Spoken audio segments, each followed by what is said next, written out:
অন্তর্বর্তী সরকারের প্রধান উপদেষ্টা প্রফেসর ড. মোহাম্মদ ইউনূসের নেতৃত্ব বাংলাদেশের সমৃদ্ধি বয়ে আনবে বলে আশাবাদ ব্যক্ত করেছেন সংযুক্ত আরব আমিরাতের প্রেসিডেন্ট শেখ মোহাম্মদ বিন জায়েদ আল নাহিয়ান। বৃহস্পতিবার সংযুক্ত আরব আমিরাতে নিযুক্ত বাংলাদেশের রাষ্ট্রদূত তারেক আহমেদের পরিচয়পত্র দেশটির প্রেসিডেন্টের কাছে পেশ করা হয়। এ সময় শেখ মোহাম্মদ কথা বলেন।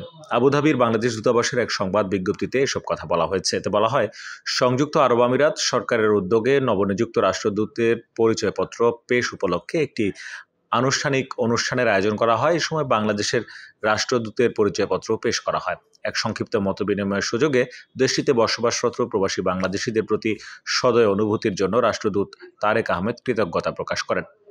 মধ্যপ্রাচ্যের দেশটির প্রেসিডেন্টের প্রতি বাংলাদেশের অন্তর্বর্তীকালীন সরকারের প্রধান উপদেষ্টার আন্তরিক শুভেচ্ছা ও শুভকামনা তুলে ধরার পাশাপাশি দুই দেশের মধ্যে বিদ্যমান বন্ধুত্বপূর্ণ ও দৃঢ় ও দীর্ঘস্থায়ী সম্পর্কের ভিত্তিতে চলমান সহযোগিতা আরও জোরদার করার বিষয়ে বাংলাদেশের প্রতিশ্রুতি রাষ্ট্রদূত তারেক আহমেদ পুনর্ব্যক্ত করেন।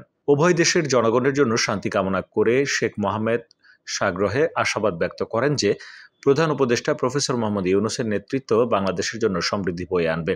তিনি একই সঙ্গে বন্ধুত্বপূর্ণ দুই দেশের স্বার্থের উন্নয়নে পারস্পরিক সহযোগিতা উত্তরোত্তর বৃদ্ধির প্রতি তার আগ্রহ জ্ঞাপন করেন। সবশেষ তিনি তার শুভকামনা বাংলাদেশের অন্তর্বর্তীকালীন সরকারের প্রধান উপদেষ্টার কাছে পৌঁছানোর জন্য রাষ্ট্রদূতকে অনুরোধ করেন।